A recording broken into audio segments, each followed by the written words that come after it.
everybody. Welcome to Wicked Bee of the West YouTube channel. My name is Stephanie Eubank. I'm a doctoral candidate at Concordia University, Chicago, and professor of operational management at Stan State University. So one topic that I'm focusing a lot right now and hearing a lot of questions about is particularly with networking and communication, especially in a remote workplace. And one aspect of networking that is often forgotten and ignored within the remote paradigm is mentoring. And in mentoring, it can be kind of a delicate dance for the fact that, for one, you have to find people who really speak to you and kind of that find your own tribe concept, which can be difficult. And especially when you're first starting out, you're just learning who you are. And you have to start with saying hello. In a weird way, it's just reaching out and saying hi and having the skills to be able to do that. And in a remote paradigm, it can seem a little daunting to reach cross-functionally and interdepartmentally to people who you may not normally interact with to see where you guys can help each other, where you can enhance your company, where you can enhance your own careers.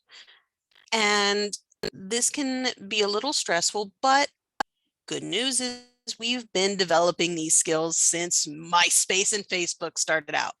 And we just didn't realize how these would be implemented into our normal everyday work, nor could a lot of people plan for COVID and how remote work became such a primary modality for work.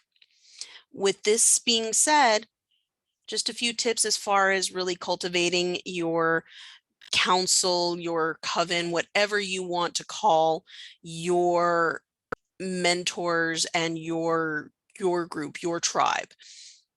I personally have been very fortunate to have a lot of both men and women who have stepped in and been my counsel and my mentors who have given, first and foremost, constructive criticism. One thing you'll find in people who want to take on that leadership mentoring role within your life, not all of them have the best intent or can communicate the best intent and may give criticism without actionable items that you can work on. And with that, that makes criticism just criticism, not constructive criticism. You have to find people who are willing to do that. You also need to find people who understand your communication style and you understand theirs, and you've built that bond to be able to have those real talks where you give an idea and it's like, I'm not 100% yes, let's talk it out. Let's look at the good and the bad and the ugly. When you just have no people who are just no for the sake of no, that blocks you. That keeps you in your current level of success, especially as a leader. When you learn that these people are not the best people to be on your council, that doesn't mean you write them out of your network, doesn't mean you stop being friends with them. It just means that they're not the people you come to when it's like, I have this idea, I want to go make this work. I have these goals I want to meet within my business realm. How do I achieve it? One of my mentors, she's actually part of the reason I named this channel The Wicked Bee of the West, and my consulting firm, Wicked Bee of the West.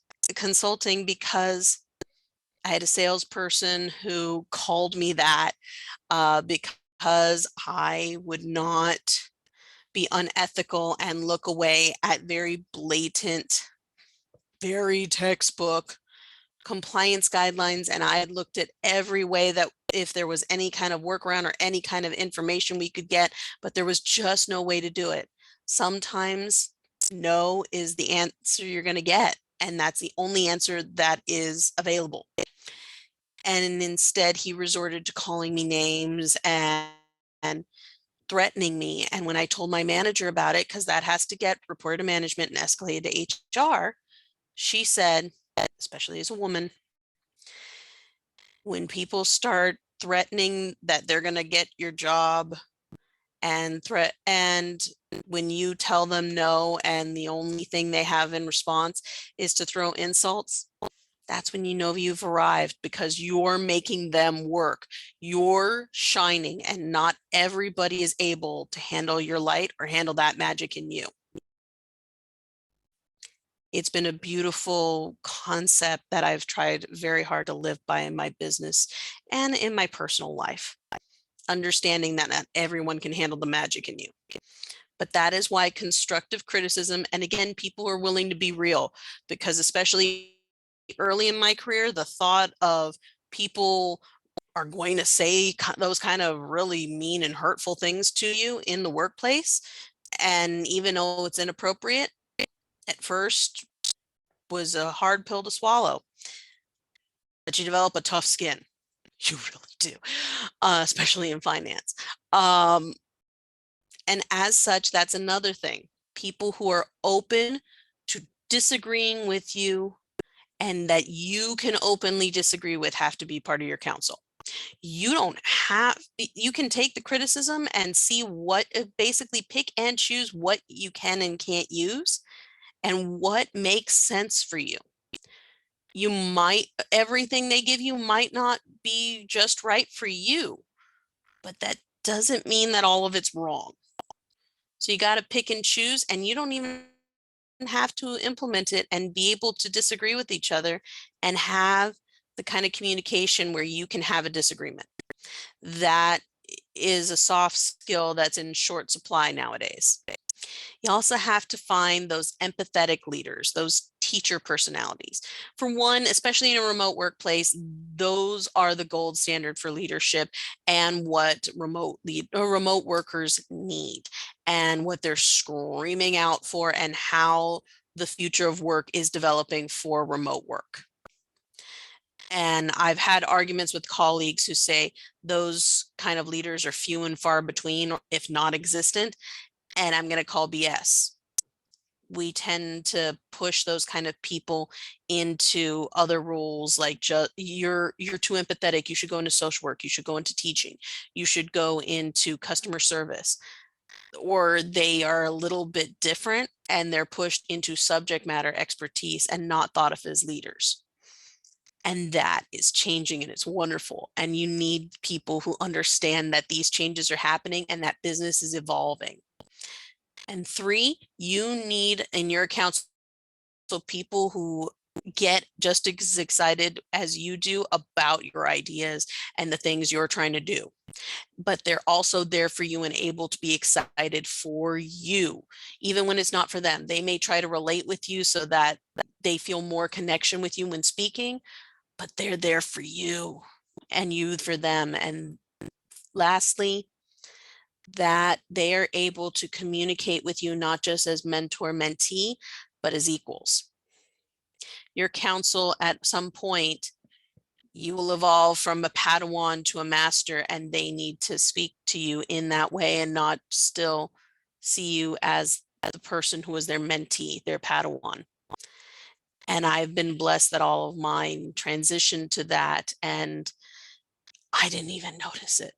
I've had other friends who've had issues with their kind of counsel of, they don't see me as a leader, they don't see me as it, when the truth is they don't see you. They see who you were, not who you are. And you got to look for that in your counsel. I hope these tips help as you develop your own leadership development. If you are interested in learning more or learning about the consulting services I provide, like and subscribe and follow me on all the social media listed in the page. Thanks so much for your time. And again, remember, remote is here to stay. Be well, everybody.